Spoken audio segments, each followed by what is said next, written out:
and welcome to Stargeekz. It's just me and Ed this week, but this is Sean. This is Ed. Which is weird. Come on up to the bar. Have a seat with us. Oh, man. Hey, what's going on, man? How was your week? My week is good. As you know, since you and I are the ones that are close together in proximity, it's cold and snowy, and soon to be even snowier. It's cold as bricks, man. Welcome to Hoth. But you know what? My Darth Vader Columbia jacket came in handy this week. It is warm. If you have not gotten a Star Wars Columbia jacket, listen, if you are a Star Wars fan and you're in this cold ass weather, it is nice to have a Columbia jacket. I have two of them. They are really, really warm. And that Darth Vader one that just came out is so fucking warm. I love that jacket. Shout out to Columbia on that one, man. Columbia came through with that one. That was a win. All right. Yeah. You're warm on the planet Hoth. Yeah. I wish I would have got the boots. I didn't get the boots though. Damn. But oh well. It is what it is. Well, it's just us. I am hoping that Steve joins us. There's a possibility. Yeah, maybe. Yeah, it's all good though. Well, thank you guys for showing up. You know, thanks for watching the show tonight. Make sure you like, subscribe, and let us know what we're doing wrong. Let us know what we're doing right. If you're enjoying the show, let us know. Tell a friend. Yeah. It's fun with a group. It is fun with a group. It is. But I did get something this week. No, I kind of got a clue. I told you, I saw the headline and I'm like, this is been waiting. I really have been waiting for this piece. Like I really wanted it so badly, but I missed it the first time. And I'm a little upset with myself for missing it, but I kind of just let it go. And I was like, do I need it? And I was getting out of the MAQUETTE Regal robot thing. But now I'm kind of like back in it a little bit because I did just get another one. So I'm like, oh man. So I got to pull the trigger on this one. It was a good offer. And I was like, you know what? Let me take it. All right. So what'd you get? Hey, what's up? What's upset? What's going on? What's up, zombie? What's going on? So I missed out the first time again. And this is an artist proof. Ed, artist proof. Signed by Judy Elkins. Concept MAQUETTE replica of YUZZUM. Very Star Trek for life. How dare you? But I do love Star Trek, my friend. So you know what? Yeah, I'm not mad at you. Yeah. So I got the YUZZUM figure from Regal Robot. Oh yeah. No, it's got to be just you on that one. Oh yeah. Well, let me put myself on. There you go. Piece. It's a part of the Lucas archives. Again, really, really cool piece. I love the fur on it. It reminds me of an Ewok. Going all the way around, just checking it out. Again, Regal Robot did a hell of a job with this. They went to the Lucas archives and scanned the original prop.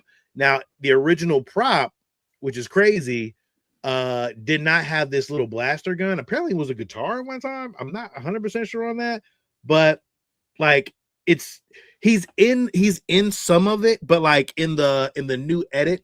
Ed, he's actually the guy that's singing the which is awful. Let's be honest, it is awful. We did nobody liked it, but at the same time, this is just a really great piece. It looks like it was just handmade, ILM, and they just made it. This is actually like the blaster that's actually like made out of little props. This does come off. So if you didn't need the gun, you just kind of wanted to, have it like that. But like it needs the gun to me. Like it needs it disposable in his hands. But just a great piece, man. I'm very, very happy that I got this. It will sit well with my MAQUETTE collection. Again, it's just a great piece, man. Like highly recommended if you missed out on it. If you can try to get it on eBay, I did, ask around on the Facebook marketplace, and a guy reached out to me and passed it off to me, man. I really appreciate him for that. I don't want to give out his name or nothing, but I just want to say thank you. Look at his feet. Looks like it's like a little puppet. Yeah. And if you watch the making of Return of the Jedi, he's actually in Return of the Jedi. So, Muppet. It does, Gary. But it is a Muppet. Yeah. No sound, Sean. Hey, I didn't have any sound in the beginning. I don't know. I don't know. Hopefully you can hear me. Ed, you can hear me, right? Yeah, I got you. Yeah, all right, I'm cool. All right. So yeah, but this is just a nice piece to have. And again, it's an artist proof, which is really great. I don't know how I got that, but I appreciate it. Hey, I'm not mad at it. But again, great piece to have. If you're a Regal robot collector, definitely something cool to have a part of your collection. And I appreciate it. Like, I'm very happy for this. My next one probably will be, I did get the worm, the sand, I mean not sandworm, but the space worm. From the asteroids. I did. I got that one, which is on Sideshow right now. I'm kind of paying on that monthly. And then I got one of the clone troopers. So yeah, really great. Like, again, beautiful piece. If you got it, man, if you're a Star Wars collector, Regal Robot does a hell of a job, man. And they just do a really great job on a lot of their stuff. I had one time, I just kind of I was kind of tired of it. And I was like, I'm going to sell some of my stuff. So I did sell some of my Regal pieces. It's a little regret there, but I'm like, you know what? I got something to kind of fill those pieces, though. So I'm really happy with that. But yeah, that's it. That's all I got. Nice. Did you get anything? You know I don't buy anything. I know you don't. I swear. What's going on? Hey, you're gonna end up buying all that shit anyway at some point. At some point, yes. Oh, you picked up an Imperial Gunner helmet. Oh, that's nice. Yeah. Yeah. Oh, that'd be dope. I would love to see that. Send us a picture when you get a chance. Yeah. Same here. I think it's most folks. It's a little chilly out there these days. Yeah, it is very cold out there. I tell you. Thank you guys for joining us. Thank you guys for chiming in. We definitely appreciate it. What's up, Fernando? What's going on? No. Chris, what's up? What's going on, man? Definitely appreciate you for coming. Thanks for hanging out with us tonight. Ed, Yes. I'm gonna let you take it away because you got a lot. You got some news, man. I got some news. It's not a lot, but there's a lot that we can talk about. It's a lot we can talk about. It's a lot we can talk about. I'm gonna play your intro and you do your thing, man.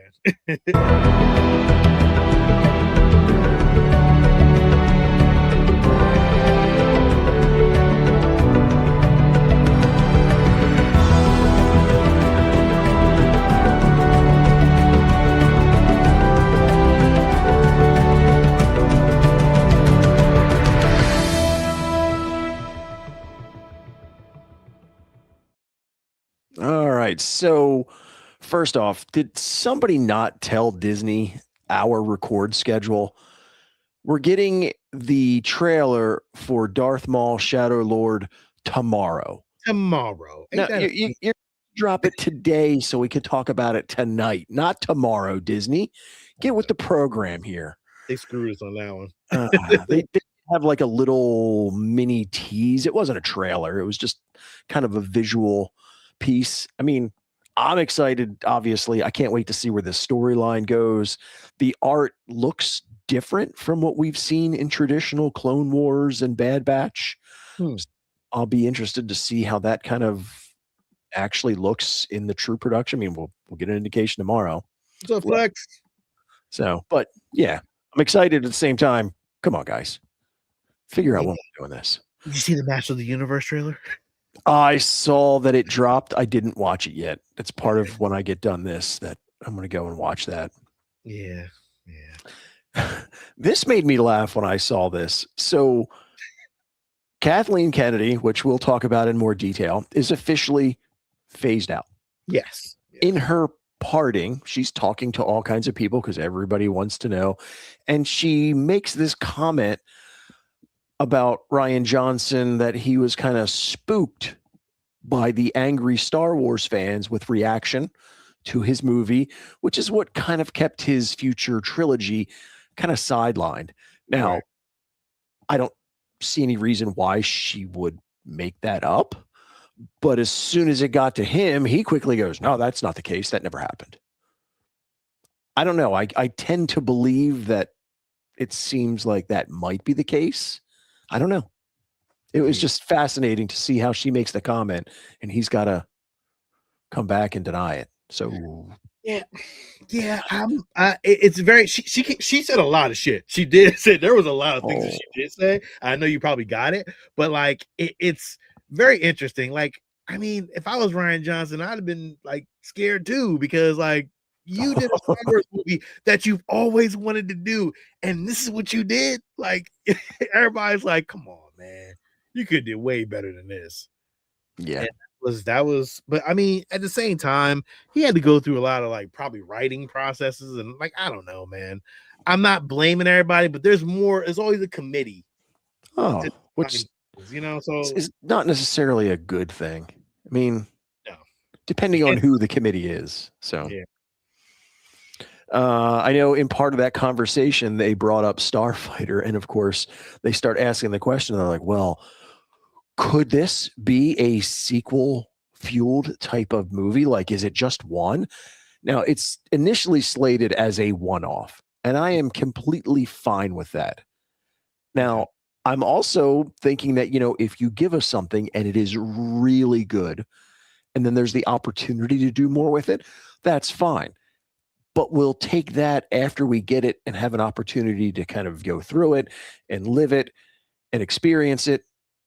I think it's always a mistake for some of these execs to kind of go in and go, hey, we have an idea and this is going to go out and become like a trilogy or more. Like, we'll pump the brakes here. Let's see if it's good before you decide that you're going to shove more of this down our throat. Yeah, you can't be throwing that shit at us and then be like, oh, this was garbage. Like, oh yeah, we're gonna do a part 2 to this. Like, no, you shouldn't at all. You gotta stop. I mean, this image right here is the most we have of this right now. Right. So yes, let's keep it as it's one off, and we'll just go from there. Yeah. Obviously, like I said, the change has finally happened. They've been talking about this for what feels like years. So I threw something together because I wanted to try and because there's always controversy, which most of it's manufactured for the sake of clickbait and conversation. And I can't say that we're innocent of that to some degree. We are not. But here is the resume for Kathleen Kennedy's time with Lucasfilm. We have again, not a bad fucking resume. There's some shitters in there, but like, yo, I mean, so film wise, you have The Force Awakens, Rogue One, The Last Jedi, Solo, The Rise of Skywalker. Now, I have in different color The Mandalorian and Grogu and Starfighter because, yes, their production was started under her watch. She won't be there to finish it. But like The Mandalorian and Grogu, it's done. It's in post-production now. Well, you got to also remember, too, she's not really stepping away. She's still like a producer and all that kind of shit. So, like, right. Really, but as far as her day-to-day involvement within Lucasfilm, yeah. So, and then when it comes to series, you have The Mandalorian seasons 1 through 3, Book of Boba Fett, Obi-Wan, Andor 1 and 2, Ahsoka, The Acolyte, Skeleton Crew, Visions 1 and 2, Bad Batch, Tales of the Jedi. I don't know. I left something in there. The Light and Magic documentary, and of course the Willow series. So breaking all these down, it's not bad. I mean, it's not glowing rave reviews on all of these, but for the most part, it's not that bad. I mean, let's keep it 100. Out of a franchise of one, like, entity, like, Kevin Feige is, like there, like, he has that on lock for Marvel, which is great. But Kathleen Kennedy, not bad. It's not a bad resume. There's a lot of executives who don't have that same. Whoever's doing the Sony Spider-Man movies, the ones that aren't Spider-Man related, like, no, stop, please. Like, I don't know. To me, it's not a bad resume, and to me, I'm okay with this. Like, like, I think the worst out of probably all this, maybe Acolyte. Maybe. Well, and that's what I'm curious. So let's look at the films: Force Awakens, Rogue One, Last Jedi, Solo, Rise of Skywalker.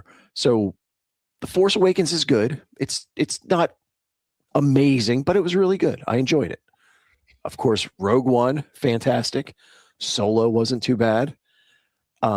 And I don't know how Hollywood works. So I don't know at what capacity is her responsibility, Ryan Johnson, but I kind of pin a lot of this on him. And then when you get to the Rise of Skywalker, I mean, we've got a train wreck we've got to deal with. So there's not much you could do with it at that point. The damage was done. I mean, everything ain't it's not gonna be a knock out of the park. She tried. So again, this is also designed by committee too. Let's keep it 100. I agree. Ain't the only one pulling the trigger on these shows. Agreed. So series wise, as a matter of fact, now that I'm thinking about it, I'm pretty sure Dave Filoni was around for Book of Boba Fett. So let's not he's his fingerprints on all this too. Let's not act like he wasn't there. He was also there for Acolyte too. Let's keep it 100. Like he was there. So pump your brakes. Let's not give Dave all his flowers yet, because look, he's got some stinkers on there too. Oh, well, believe me, the next slide has all of his resume. Oh, really? Interesting. So series wise, I really enjoyed The Mandalorian. Of course, I think the first season was just that chef's kiss. Yeah, absolutely. There's nits to be picked with others. Book of Boba Fett, I enjoyed it, but there were aspects of it where I'm like, oh my goodness. I mean, I can't not see the speeder bike crew on Tatooine. That just, it's burned into my head. Don't get Ranger Mando on here, because he's gonna start yelling at us for that Book of Boba Fett. Shout out to you, Frankie. Obi-Wan Kenobi was good, but I think that the Pattinson cut made it way better. So it's a shame to say. I know, but it has some shit in there too that you just didn't like. It's too much fluff. Too much fluff. Andor season 1 and 2. I can't say enough about that. That's definitely the high water mark in all of this. Absolutely. Ahsoka's good. Again, not perfect, but the Acolyte, the Sabine thing bothersome. That's where they ran into some trouble for sure. Enjoyed the skeleton crew. What? Acolyte had some of the best fucking lightsaber battles. Agreed. And a lot of these shows, let's keep it 100. Like by anything to date, that's some of the best lightsaber battles we've seen at all. Yeah. Visions. I mean, Visions is an anthology of just anime in the Star Wars universe. You're gonna, and they're giving it to so many studios. So, agreed. The Bad Batch was fantastic. I love the stories in that. Mm-hmm. Tales of the Jedi was good. The documentary series, and then of course, have you watched Light Magic yet? Yeah.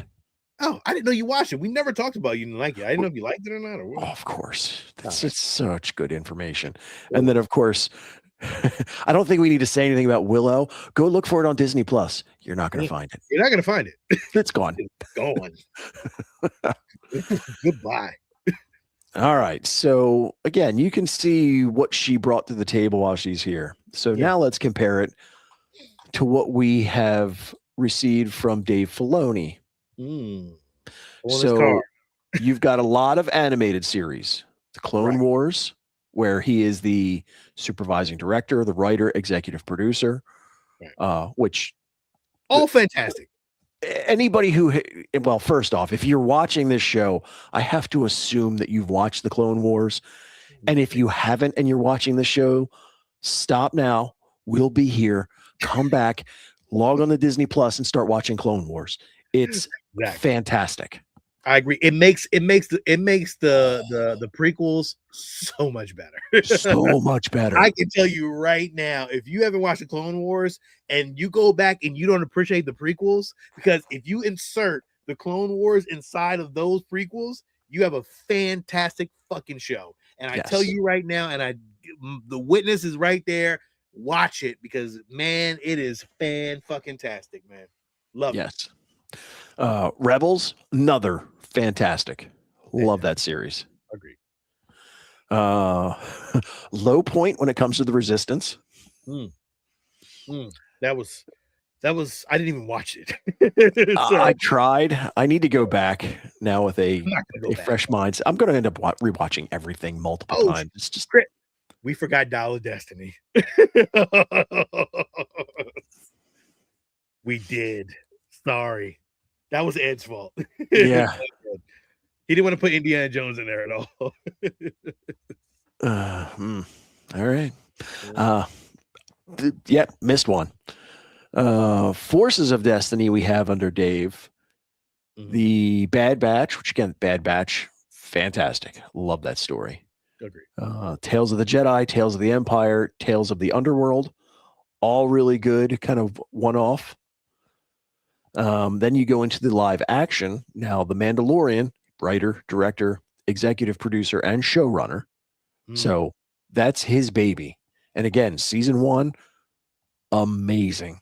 Enjoyed season 2 and 3, but season 1, so good. Book of Boba Fett, again, him, Ahsoka, and Skeleton Crew. I don't know, man. A lot of people don't like Skeleton Crew. I mean, it's not for everybody. It's kind of a,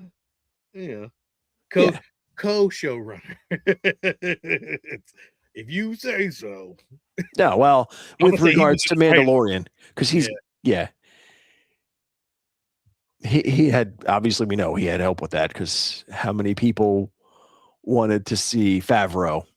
I mean, we all wanted to see Favreau take over. Let's keep it 100. We really want to see Favreau. I'm gonna be honest with you. I would have liked to see Favreau over Filoni, just because Favreau has more credit to his name. Yeah, I don't know if Favreau has any intention or desire to be tied to one property. I agree. He's all over the place, and he loves that. So yeah, I think so. I agree. Now, things that we've been told are upcoming. Obviously, there's a Clone Wars film that has been talked about. I don't know where that sits as far as if it's still going to happen. Well, you know, the Mandalorian Grogu, that's coming out. And then there's another project they just kind of always called the Dave Filoni movie, which we never got any more insight. Now that he's in the position he's in, there's rumor that these projects will, because who's going to greenlight them? Him? Right. If it's your project and you're the boss. So yeah, I mean, I don't know. I don't know what we will truly see as a change. I know, as we talked about last week, the fact that there's a lot of conversation with that Dave Filoni did not like Andor makes me scratch my head. I don't know if there's truth behind it, but that's what has been reported. That's weird. He didn't like Andor? That's what they're saying. I don't know. I don't know. I hope that's not true. That's crazy work. Like, he got his mind on that one. Yeah. I don't know. You didn't have any other news? Didn't Kathleen say more stuff? Like, she was talking about like the Rey movie and all that other stuff. Like, I thought she was talking about. She talked about, but that's the thing is, when it comes to those movies, there's so much that they just throw out that has no value. I didn't see anything in there that was other than conversation points, nothing that we can tie to and be like, oh, here's what. So. Yeah, she said something about the Rey movie. I remember her saying something about the hunt for Ben Solo was like, meh. Yeah, we talked about that. Anything's a possibility, but nobody gives a shit about that. Like, I don't care. Yeah. I don't know. I thought she said some other stuff, but whatever. I mean, I'm not. It is what it is. She's gone. Nothing she can do. Nope.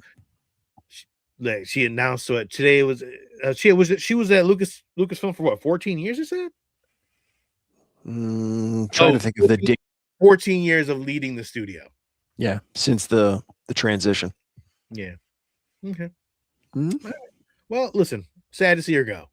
I mean, I don't know if sad is the word that I would use. I didn't have a problem with Kathleen Kennedy. Like, I'm not like I wasn't a hater. Like, I felt like, no. A lot of that shit was by committee. It wasn't just her making one decision. There were some probably creative differences that she had against I think it was like Chris Lord and when they were doing Solo. I think there was like creative differences. But that's what I remember from Solo, because that's why took over Andy Griffin's son. Ron Howard. Yep. When he took over for a Solo. So I mean, that's the only thing I've ever really heard negatively about her and creative differences. And then like every Star Wars fan probably pretty much dislikes her, just like South Park does. So I don't know. Maybe South Park did her in. maybe it was South Park doing their whole thing. Maybe kind of like said, maybe it's time for me to leave. Man, I was gonna say if that's the case, South Park's always they're gunning for somebody every week. So Ed, the real question here is, how long do you think it's going to take for Star Wars fans to start going at Dave Filoni? Oh, well, I think that we'll, it's all what have you done for me lately? If Mandalorian and Grogu comes out and does well and is something that everybody enjoys, he will get all the credit and it will carry weight to get him through the next 2-3 years. And then Starfighter comes out and it'll be the same thing. We are like many sports fans. Like, we are a fickle group. If you give us something good, we will celebrate you and cheer you on and say that you are the best thing to come along. And if you give us something bad, we will make sure you hear about it. We will throw you through the dirt and the mud. Yes, without question. I didn't see anything new collectible wise. The only thing that I laughed at was, and I don't know if you saw these the first time. I did. They have a new Wave 2 collection of the magnets of the Death Star. Yes. Surface. Yeah. Do you have any of these? No. I'm actually kind of surprised. I thought it's funny. I don't need them because I have. Oh, I know what you have. Yeah, I have the icons. I have the icons one, which is replicated from the original. I think the pyro of the X-wing, and the base was molded from the original pieces. So I don't really need this. What I need this for? I have an X-wing over top of the whole piece. It looks great. So, like, to me, I don't really think I need it. It would be nice to probably display it, but for what? I already have it. Like, I don't need it. I think I have like 3 of those fucking things that they were so-called, used for Death Star. I have a copy of one that somebody made. Like, what do I need that for? I don't need it. I'm fine. I think I'm okay on those.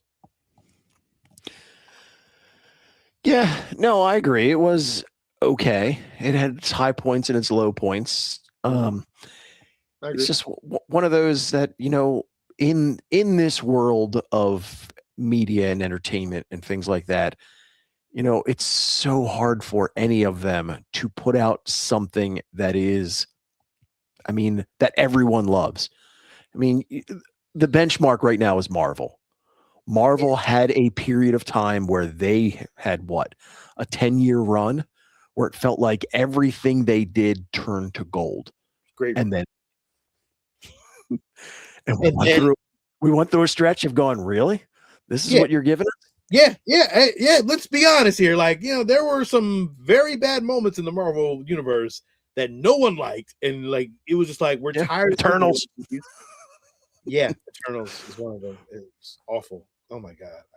I hope they never bring those characters back. No. So, like a fart in the wind. And for Star Wars, like, I think everyone wants to forget about the sequels. Like, I think everyone wants to forget about those and move on from it. Would I like to see the characters again? Yeah, I actually would. I wouldn't mind seeing Rey upgraded to like Jedi mode. I would love to see that. Like, her like Luke Skywalker style black outfit, Jedi mode. Like, that would be dope. Finn, I think I could do without John Boyega. I think he doesn't care to come back to Star Wars universe anyway. Poe Dameron, him and BB-8, I would probably like to see, but I'm not pushing for it. Like, it's not that serious. I don't know. I just felt like, there were things that they did wrong and they did okay at best. Yeah, I can hope for better. Yeah, there's nothing in that universe that I think I would like. Oh yeah, that's coming back. Oh, okay. Yeah. So, hopefully, the Mandalorian and Grogu are the start of the upswing, and maybe they'll find the right tone, the right pacing, the right feel, and they'll be able to ride a wave. That's all we can hope for. Yep, that's it. That's all we can hope for. What else you got, Ed? Specifics, news, collectibles, nothing on that front, but I do have a character profile because you requested it last week. All right, hold on. I'm gonna play something. Here they come.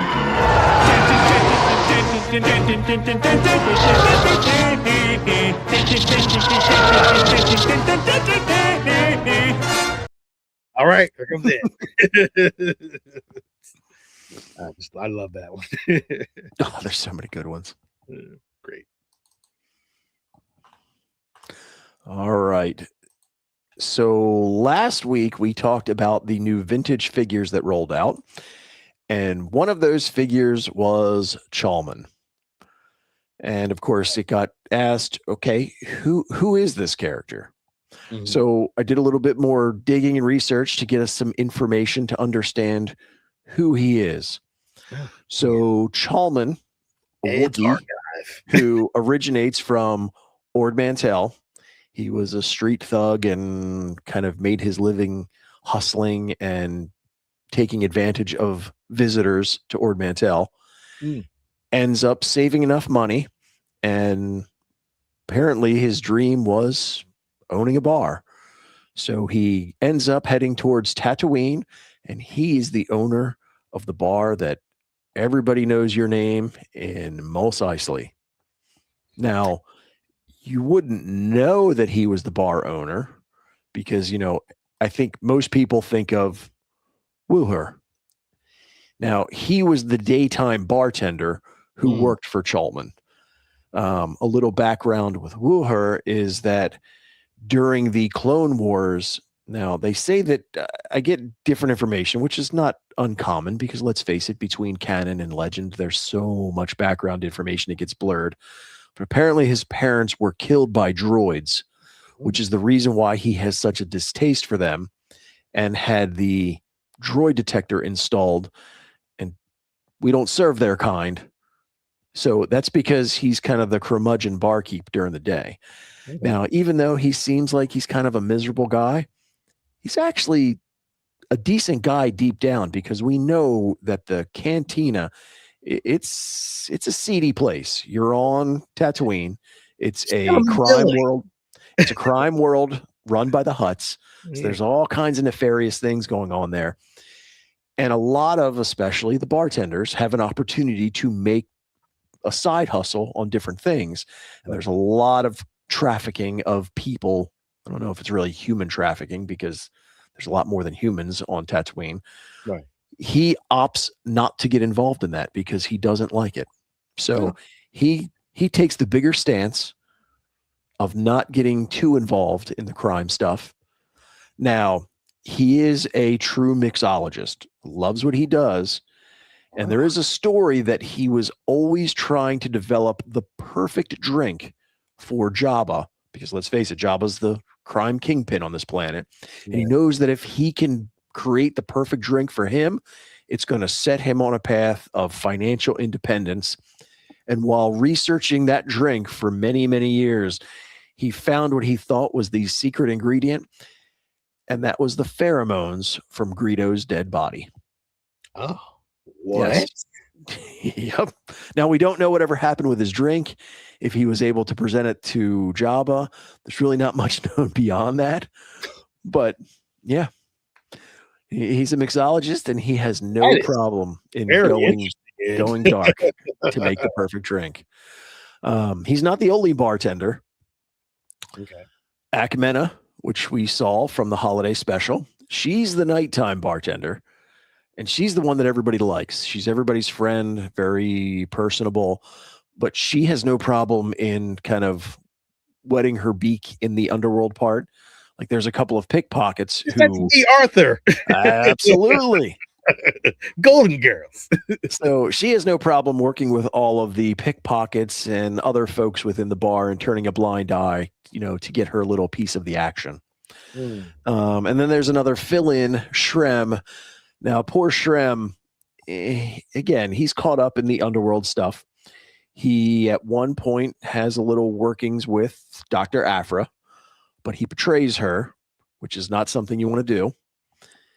She's mad and devises a scheme to get back at him to where I think he sells something to Jabba, which is not what it was supposed to be. and he ends up paying the ultimate price, and he finds his end at the bottom of a Rancor pit. So don't piss off Dr. Aphra, because she'll come back to get you. But kind of more with Chalman, which how he ties into the bar overall. So the bar itself was built by the early Tatooine pioneers as a fort against the Tuskens.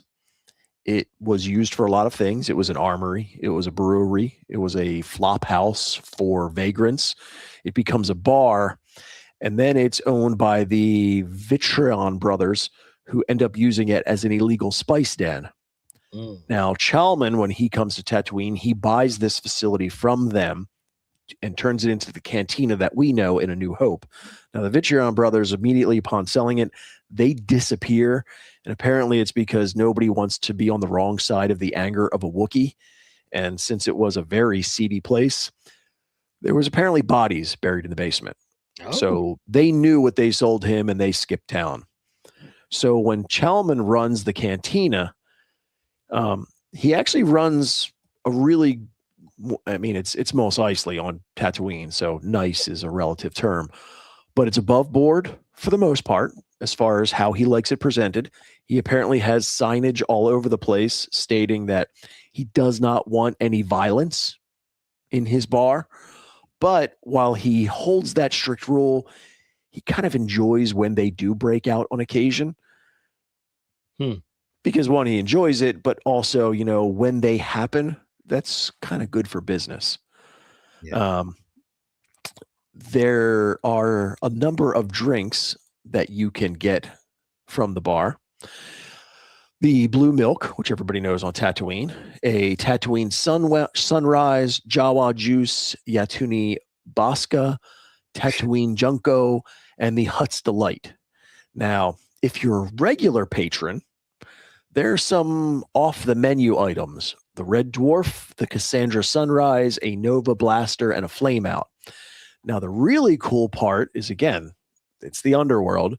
If you happen to go in there and you ask for a Nova Blaster with a Savarin Brandy swapped out for the Carillion, they're going to escort you to the back room and show you where they keep all the black market weapons, because that's the secret code to get to the weapons.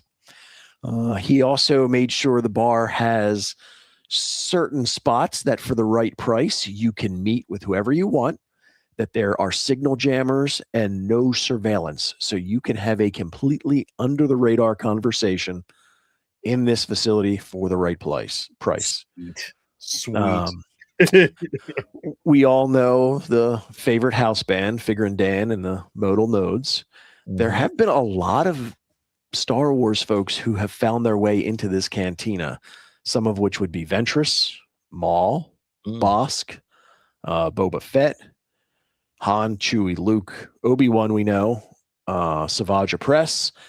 And then at the end, at some point, Chalman sells the bar and goes off to do who knows what. But when he sells it and it goes into new hands, they change over the rules about droids, because at some point we know Din Djarin visits this same place, but at that point the bartender has been replaced by a droid. So that's interesting. That's actually really cool. I would love to see like a backstory on this. Like, this would be like one of those little shorts, like animated shorts or something like that. Like, that'd be dope. Like, just to kind of see who owns, you know, this bar. That's dope. Like, that's really cool. They are really missing out on certain things, man. There's apparently a believed curse in the booth where Han Solo shot Greedo, because apparently after that, Greedo wasn't the only person to find their end in that particular booth.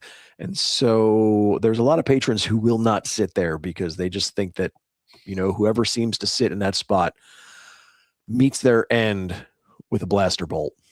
I wouldn't want to sit there either. Yeah, but that's it. That's just all you got? Some good information with regards to who owns the bar, who he has running it, and just some cool information about your favorite watering hole on Mos Eisley. Ed, I tell you, you're a classy man, and you know you always get this.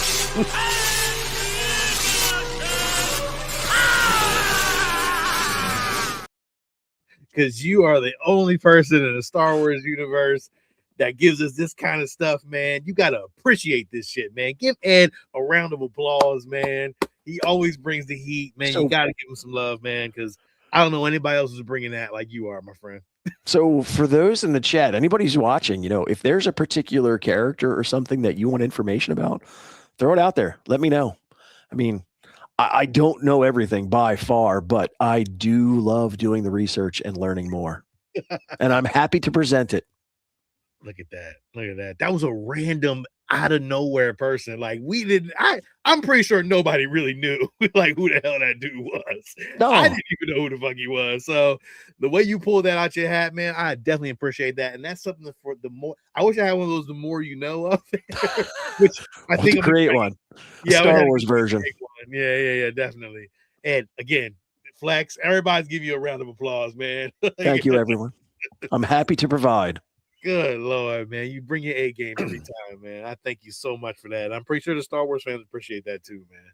Fucking dope. And see the bad part about this is that as I do the research and learn some of the stuff that I didn't already know, now that it's in my head, as I talk to people, it comes out and they give me that eyebrow like, wait, what are you talking about? I'm like, what? You didn't know that Chalman was the Wookiee who owns the cantina?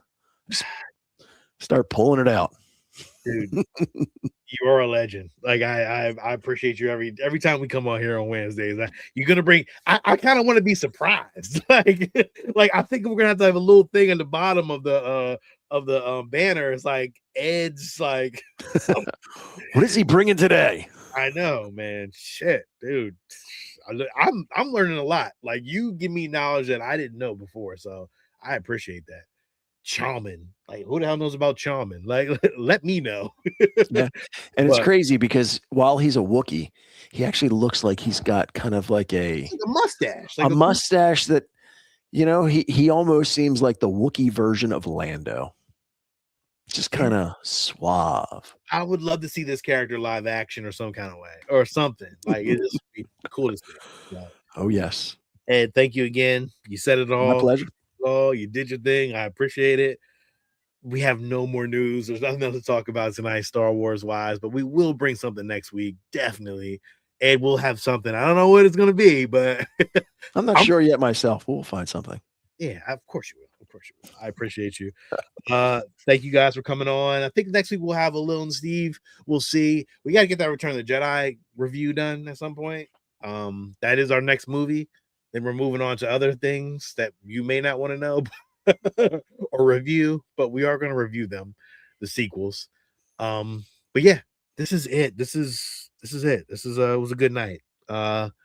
Ed, this is Sean. And this is Ed. And may the force be with you guys. Always. Thanks for joining us. Make sure you like, subscribe, tell us what we're doing wrong, tell us what we're doing right. And if you want Ed to tell you something, like let us know because we will find it. We will figure it out. Bring it. Yes. Till next week. Thank you guys. Appreciate it.